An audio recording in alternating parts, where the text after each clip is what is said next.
Just this past month, I stumbled into a crazy scene I thought your listeners would like to hear about. The end of last year, my company moved me to one of their smaller satellite offices in Minnesota. Before moving here, I'd been working out at the Atlanta branch since I started with the company. I've been a southern boy from birth, and me and the cold never got along. As you can imagine, the second I stepped out of the airport, I was freezing my tail off. I couldn't believe anyone wanted to be outside in this weather and any longer than they had to be. When I arrived at the tail end of winter last year and was confronted with hordes of men with facial hair that had icicles hanging from it, and they acted like it was no big deal, I thought I'd been transferred to Siberia by mistake. The morning this went down was November 11th. It was the coldest day we had so far, and it just happened to be the day my car wouldn't start. The office was only located about 1.5 miles from my apartment, so I could walk it relatively fast. If I was still in Atlanta, the journey would have been no problem, but this was Minnesota and the temperature was well below freezing. Before I set off, I called the office and asked if anyone was there who could pick me up, but there wasn't. I told them my predicament and they nonchalantly suggested I just walk since it was a warm day. I couldn't speak for a moment. Warm, I thought? Warm as 80 degrees. Arguing would have been pointless, so I hung up and prepared for a miserable walk to work. Once I was sure I had enough layers on, I headed out the door. I could only imagine how stupid I must have looked to the natives, wrapped up like a mummy from head to toe, but by God, I was freezing. Really, all I could do was put my head down and embrace the suck, and that's what I did. I had gotten about 1/2 mile into my trip when I glanced over to a parking lot just to the right of me and noticed a bundle of clothes at the corner of an abandoned business. My curiosity got the best of me and I walked over to see what it was. I was a few feet away before I realized it was a person. Then I got scared. I've never seen a dead body before, and this person likely was in this cold. Just to be sure, I timidly approached the body and rolled it over. I was shocked to see it was a woman, and she had been beaten badly about the head and face. I touched her skin, and as I feared, she was ice cold. Maybe because of what I'd seen on hundreds of movies and TV shows, I thoughtlessly checked her pulse. Amazingly, there was one. It was very faint, but it was there. I checked again just to be sure, and I was right. I quickly pulled my phone out and called 911. I assumed because we were so close to the police station, they were able to respond so fast. The paramedics scooped her up and took off, leaving me to speak to the police. After I explained the situation, they were kind enough to drop me off at the office. I was about an hour late, but after I told everyone what happened, I became the hero of the office.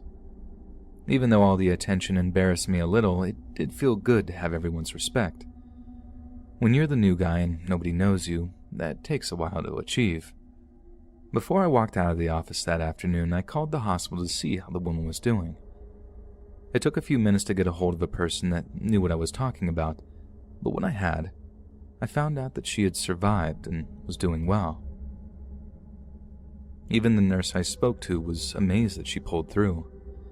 She told me that she sees a handful of exposure cases every year and the overwhelming majority, as bad off as her, didn't survive. Later in the same week, she became conscious enough to tell the police how she ended up in that parking lot. She claimed that she had been waiting for a friend and she had been attacked from behind.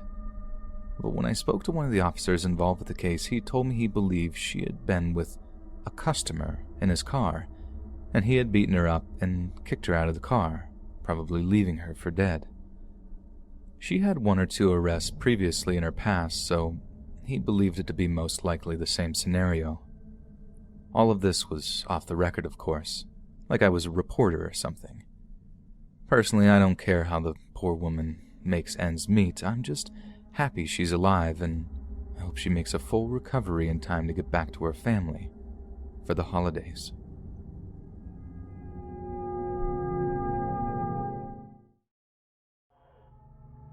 I don't remember exactly how old I was at the time, maybe 14 or 15. I had this really crazy guy that lived on my street. Everyone called him Crazy Mike, and he really was as crazy as you could imagine. But more on him in a minute. I had this one friend that was a little wild. We'll call him Charlie.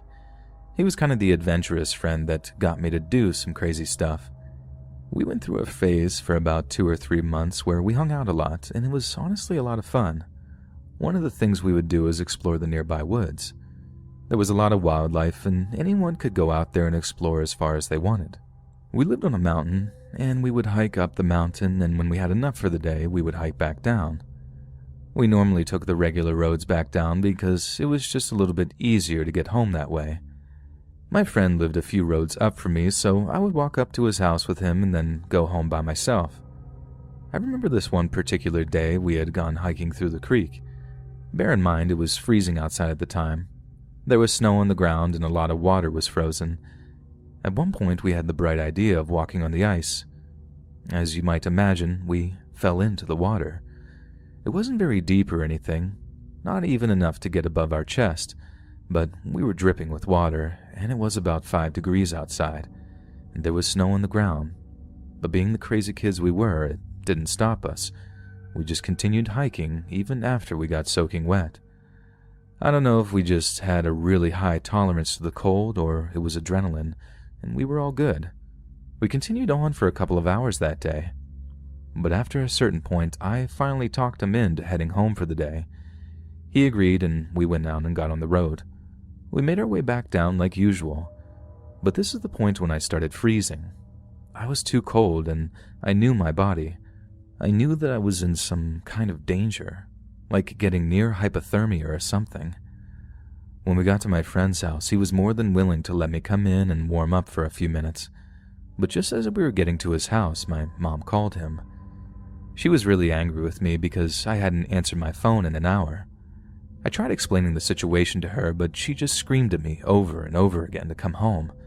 So I had to walk the rest of the way home, and that was that. This is where Crazy Mike comes in, because he lives one road above me, and it saves me about 10 minutes of walking if I cut through a part of his property to get to my house. He had a big fence, but so did his neighbor.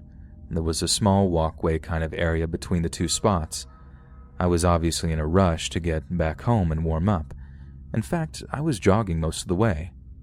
I hadn't heard anything about Crazy Mike by this point, so I figured it would be okay if I cut through his property this one time. I started going through, and that's when he came out of his house with a rifle. He pointed it at me and started screaming at me like a maniac. Of course, I turned around and sprinted away. I ran all the way back home and told my mother. She thought I was exaggerating and that I shouldn't have been cutting through people's property anyway, and that was when I started asking people around the area about him. I heard some stories about Crazy Mike and some of the things he would do. I heard that he was a conspiracy theorist, a drug dealer, criminal, felon, and a bunch of other nutty stuff. If I had to sum it all up in a single phrase, he was a bad guy. Whoever I asked never had anything good to say about him, and the part that freaked me out was that I still had to pass Crazy Mike's house on my way home. I didn't have to cut through his property, but I did still have to walk in front of his house on the road to get to my house, and that made me terribly uncomfortable. Because now I was constantly worried that I was going to get shot or something. I still would go hiking with Charlie and all that, and after a couple of times of going home, there was no incident, so I thought that was going to be the end of it. However, I noticed something else. He had video cameras on the outside of his property looking out onto the road. I'd never noticed them before, but now that I was aware of his insanity, I paid a little bit more attention. Whenever I walked by, the cameras would follow me. What freaked me out the most was that they were manually operated cameras. They weren't the kind of cameras that just followed motion around. He was sitting there operating those cameras every single time I ever walked by, watching me. I'm not sure if he was recording all the footage or not, but he made me uncomfortable either way. I remember there was this one time when I was walking home from Charlie's house at night. It must have been about 10 or 11. It was really late, and even then, the cameras followed me as I walked by. I thought that was going to be it, that nothing else was going to happen between me and Crazy Mike. Well, I was dead wrong. It was still during the same winter season, and I was walking home during a blizzard. And that was just the kind of guy I was. My mom was going to order pizza that night, and I didn't want to miss it. I passed by Crazy Mike's like I always did, and that was when something unexpected happened. He had this giant fence, and it had to have been 15 feet tall, and it was this really thick wood. Part of it opened up, and a dog ran out after me. I couldn't tell what kind of dog it was, but it was angry and barking at me really loud, and ran after me, and I could tell that it was going to bite me as hard as it could. I got a seriously violent vibe. I was lucky that I was in really good shape and managed to sprint away, having a head start. Didn't slip or anything else either. That situation could have turned out really bad, really fast. But either way, my family ended up moving a few weeks later for unrelated reasons. My mom actually got a new job in a different state, and that was the end of my experience with Crazy Mike. Even now I wonder what his problem was. Was he some kind of drug dealer or criminal? Why was he so paranoid about some kid walking in front of his house or cutting through a piece of his property?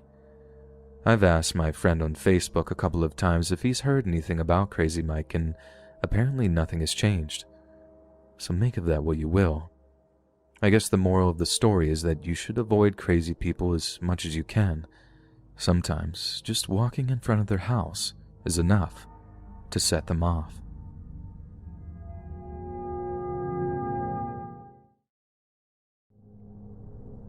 I'm not exactly sure how to start my story.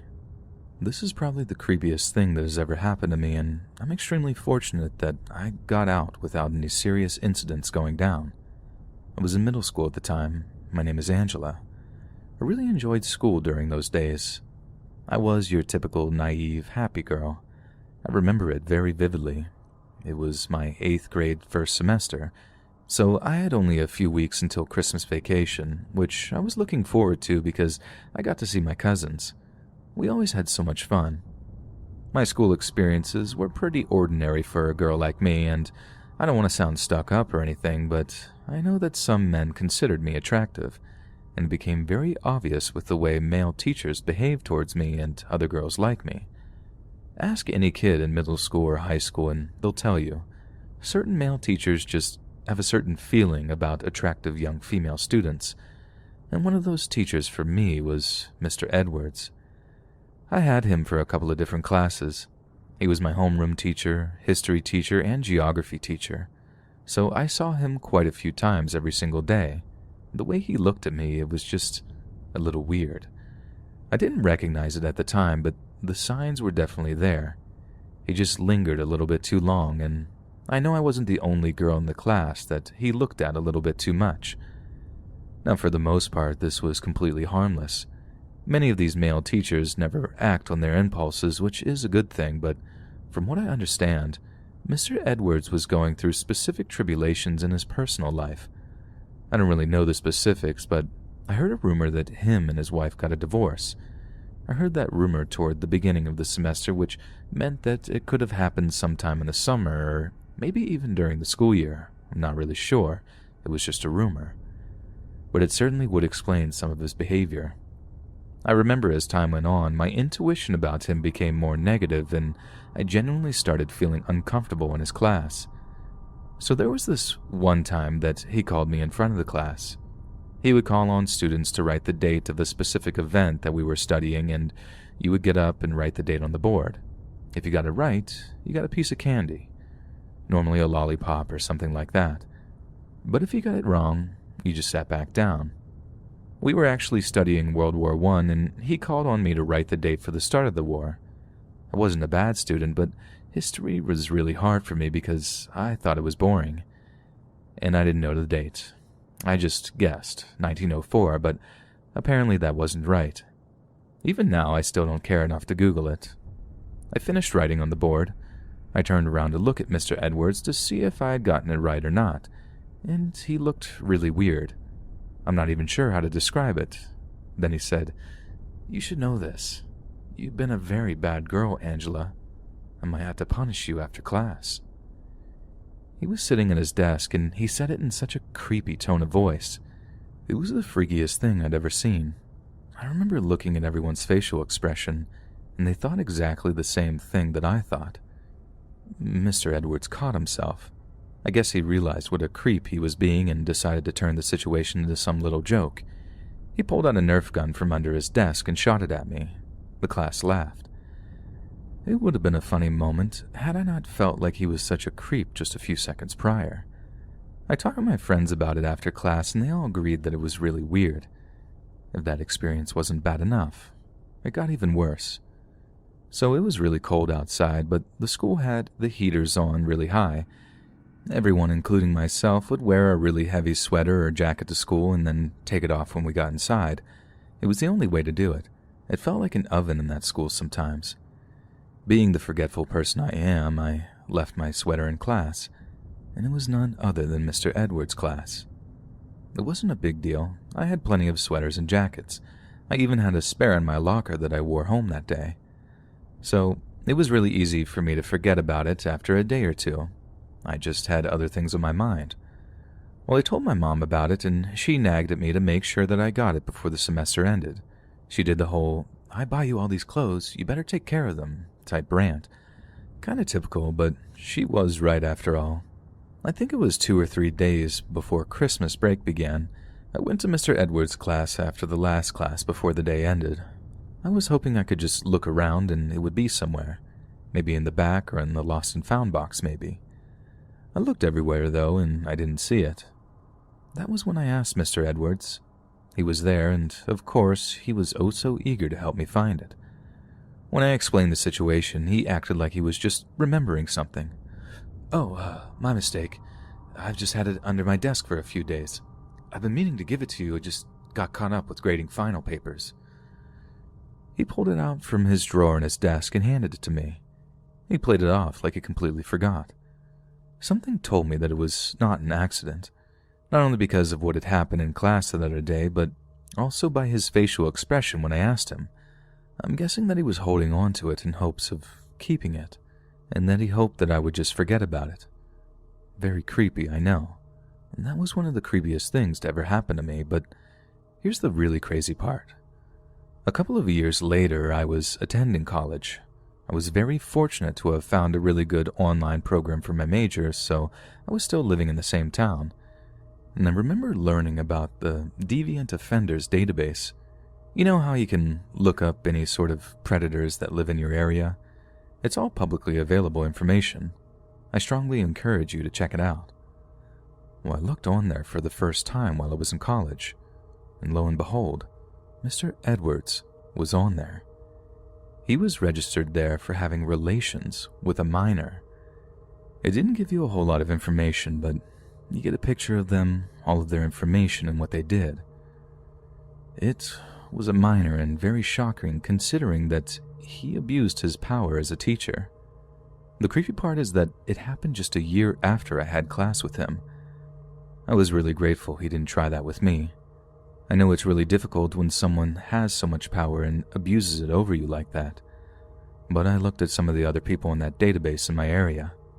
I was shocked. It dawned on me that there are many reasons to be very cautious. Stay safe, everyone, and be aware of any predators that live in your area.